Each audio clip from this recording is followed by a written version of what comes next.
Shalom, Israel. This is Sister Kana. And first and foremost, I have to give all glory and praise to AHAYAH, AHAYAH, Yashaya, Wa Kwadash Barak. Okay, guys, I'm in the office and I am, it's winding down the day. I had a lot of work to do, putting together a few things, and I just giving glory to AHAYAH, Yashaya. And I just want to tap in with you guys and see how everything is going. I pray you're all blessed, having a blessed day, and I hope you had a wonderful Shabbat. Okay, so I wanted to just talk about a few things. Someone has sent me an interesting email, and they just was asking me a few questions, so I just wanted to kind of speak about a few things, okay? Let me put my breath on, because I can't have to read it. Hold on. Okay. Yeah, see. Okay, so he was asking that because he said he was checking out some of the older videos and he saw that I was in Cairo, and he was asking about my experience in Cairo, and he noticed that I had said that the dollar stretches much further in Egypt because it's cheaper. The currency is worth less and it's cheaper in Cairo than it is in Jordan. Actually, the Jordanian dollar is higher than the actual dollar. Can you believe it? So, which makes it seems like when you arrive at the airport, you're gonna lose 30%. So, like, let me give you an example. $100 will give you 70 JD. Okay, so you lose 30% of your value of your dollar. But I'm just going to say this for the record, that everything is much cheaper in Jordan. So what I find, because I lived in Egypt for a while, and even though everything was cheap, the value of the American dollar goes a long way in Egypt because it's just cheap. But when it comes to working and getting paid and you're living there for time, it's the same because you don't make a lot of money. So the value of, like, just say 20, you get like 2,200 Egyptian pounds. Let's just say you make that much from your job. It's like $400. Okay. And so you're seeing 2,500 Egyptian pounds, but it equals to $400. And then your rent will be about $400. Okay. So it's like the value, you still, broke and paying Peter to pay Paul. So you're getting money, but you got to pay for the rent. So you understand? So the same thing in Jordan is like you get paid less. Is like say 500 JD, let's say, and then your apartment is maybe 200 JD, or if you got a nice apartment, then it may be 600 JD, so or 500 JD, so you ain't really making no money. So it really all evens out to me from what I've seen. I see now when I first came here and I saw that, and like everybody else, like, it's so much cheaper, you make a lot of money. But once you're living there, as a tourist, you may have like $1,000, and in Egypt, $1,000 go a long way. But once you're living there and you're working every day, it's the same. It turns out to be the same. So I I try to tell people, brothers and sisters, don't get hung up on, thinking it's cheaper in Egypt. Don't get caught up with that. You know why? Because you got to understand that when it's time to get out of Egypt, you're going to have to walk all the way across that desert, come across that Red Sea. If you got children, if whatever you're trying to bring with you, you're going to have to really carry that stuff. Or you can just already be in Jordan and kind of get down to the wilderness. It's a whole different ballgame. So, that's what I feel. I think that it's really not much of a big difference, and I will trade Jordan for Egypt any day. Yeah, trust me, because I wasn't a happy camper in Egypt, and the email was asking why.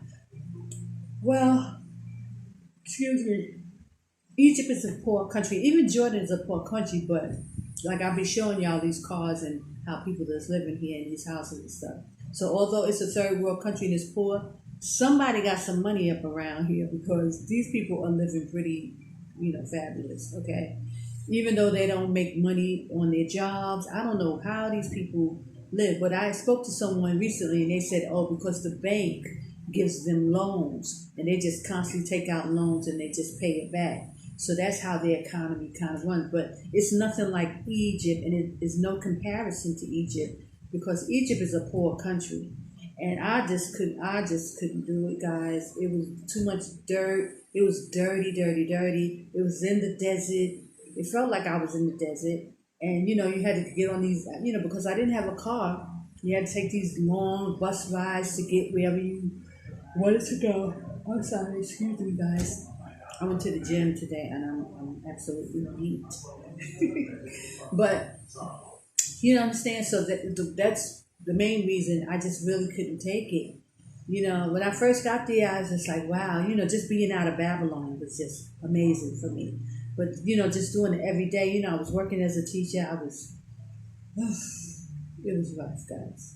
Now, there's a more advanced place like Cairo. I didn't live in Cairo. I lived in a place called New Cairo, and it was up and coming. They were building houses and but it was just too like the desert. I felt like I was in the desert, and the bus rides, everything was so dirty. They didn't clean the place, So I wasn't a happy camper, guys. So when I came to Jordan, I was like, oh, I loved it, because it was giving me still, the American flavor in a sense. But even though I was in Petra, I was down there for 4 years, even before I came to Amman. But I just loved even Petra, and that's the desert too. But I just wasn't feeling Egypt. So, maybe to each his own. But I know brothers and sisters who went to Egypt first too, and they didn't know about Jordan. And I was trying to tell them, like, y'all should try to come to Jordan. And when they came here, they was like, oh, why did I even go to Egypt? You understand? So, it wasn't just me, is what I'm saying. But you have to go and see for yourself, but I wouldn't get caught up on the money thing about it. We have to learn, first of all, brothers and sisters, to trust AHAYAH. He is going to make a way for us. It depends on where you are in the spirit, really, in your trust level with the Most High. Is why you will go to Egypt or go to other places. Some people go to Africa. And then, and I look at it as a form of purging, brothers and sisters. We all have to go through our, share of purging and how the Most High is going to deal with us. So, it's hard to tell people, no, don't do this. Don't. If the Spirit is moving you to do something, then I guess you got to do it. But if you're asking my advice, it's a no-brainer.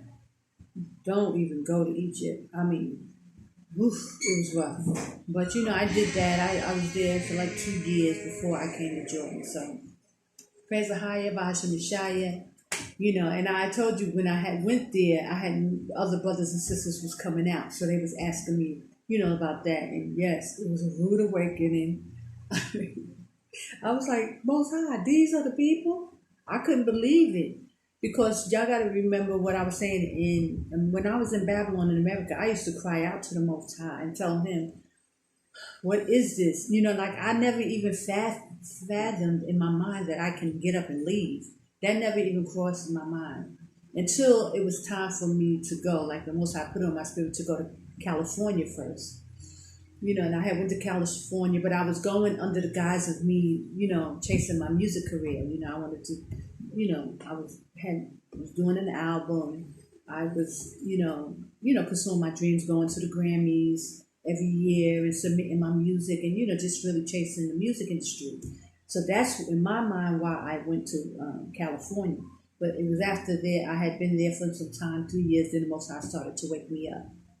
So that's what it was. But now in hindsight, I understand that I had to be in California because of the church I told you about that kept those holy days. So the Most High had his own, it was all working for the Most High's plan, praise AHAYAH. And, why he had me moving around.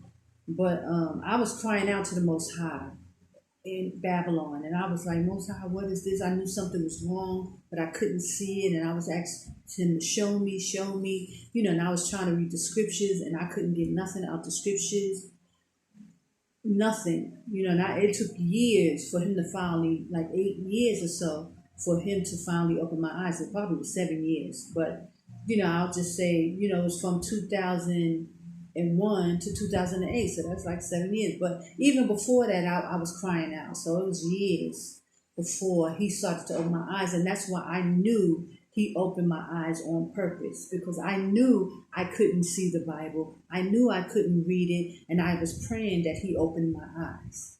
So that's why, my thing. So when I got to Egypt and I started seeing the same old people coming out of Babylon, I was shocked. And I was like, I thought it was going to be different people than the regular, like me. I'm not trying to say no, I just thought it was going to be like holy people, church people, this is what I was thinking. So when I just saw regular, our folks, I was like taken aback. I don't mean to laugh, y'all, but I was shocked. I was like, Most High, these are the people? It was just, our people. So I don't know what I was thinking, but, I just don't know what I was thinking. But it was a rude awakening. So, and it's been a rude awakening ever since. So when brothers and sisters be coming out of Babylon and they be acting a fool, y'all, I just and trust me, it's been an ordeal.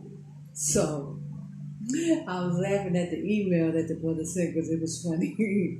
I don't want to be calling people demons and stuff, but hey, I think that's what I said. It was like, whew, that's why I be telling brothers and sisters, y'all gotta fast. You gotta pray. You gotta be fasted, guys, when you come out, because something about that Babylon spirit, it just brings out the demons in people. Oh God, I need to be laughing, but so I thought it was an interesting email. Thank you for the email. Praise AHAYAH Yashaya, and I hope I answered your question.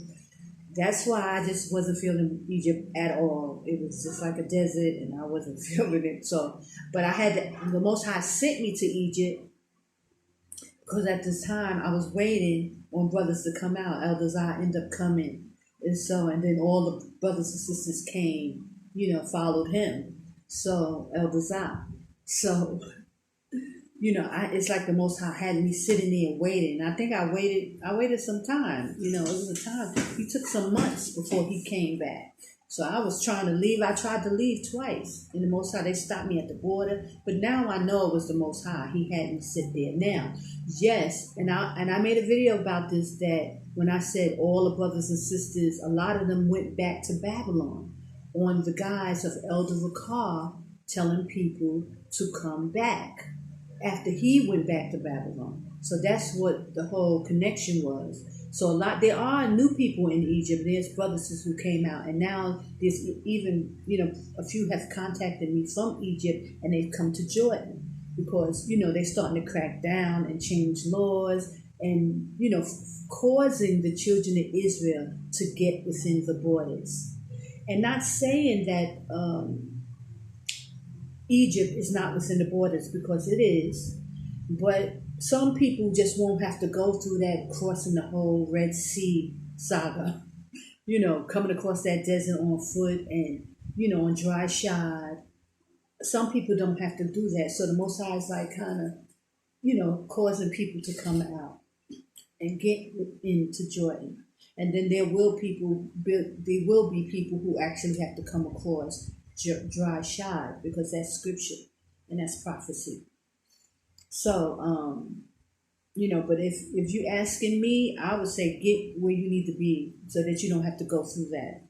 Because it's all a form of purging, brothers and sisters. Even the ships of Tarshish, if you coming from any other place, South America, it's a form of purging, because you're going to have to go through some things to get in here. Okay?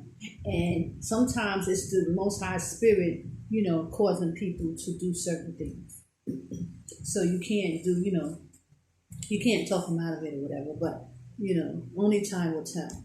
But I give all glory and praise to AHAYAH, Yashaya, for this awakening, for this deliverance. He is delivering the children of Israel. This is the deliverance. He delivered me, brothers and sisters. And those who are looking to come out, that's your deliverance. He's causing you to leave. He's putting it on your spirit that it's time to go. So I pray that you obey that spirit. The Holy Spirit is trying to move you into the location that AHAYAH wants you to be.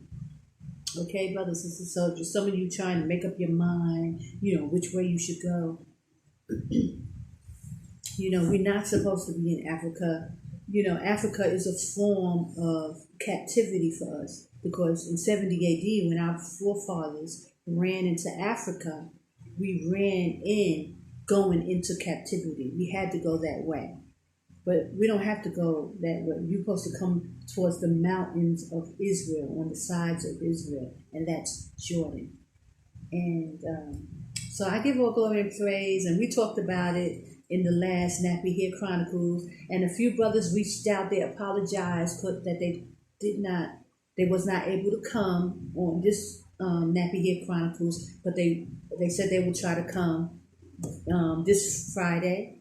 And anyone who wants to join in the Nappy Hair Chronicles, please do. We're going to be talking. You want some information about travel, or we'll try out our whole multiple wives conversation again and see if we can get through it. But brothers, I pray you come. Don't be afraid. Come and talk and speak your truth. What you feel. It's going to be interesting when we finally do get brothers on the panel and talk, and sisters as well.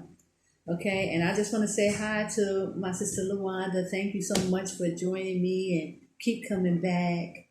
And, it's going to be fun once we start having these dialogues, okay? And we can also, on my Hebrewism page, I always wanted to do marriage, introduction for people, to find love and marriage, encourage love and marriage. So we can do that kind of thing too after a while. But, first we want to get some of these topics out the way. But if you're a Hebrew Israelite and you're looking to get married and you're looking to settle down, you can come on our panel and talk about it. And, maybe some sisters would like to come up and, meet you or email you or whatever. If you're not already married, brothers, please. We're not talking about multiple wives on this. We're just talking about single brothers who are not married, looking for a Hebrew Israelite wife. I maintain calling on AHAYAH. You understand? So, but I was always trying to hook up my site on the Hebrew, but the price they quoted me is so expensive that I couldn't really afford it. But maybe we can do it this way. Okay? Sounds like a plan. Praise AHAYAH Yashaya. I give all glory and honor and praise to our Abba, who is making all these things possible. And I pray you're making your way out of Babylon, brothers and sisters. Start fasting and praying, because AHAYAH is going to do it. Won't he do it? He will make a way. Okay, so I say shalom, and brother, I hope I answered your questions. If not, send me another email, and anything else you want to know, or in this video, send me a comment. Okay, shalom.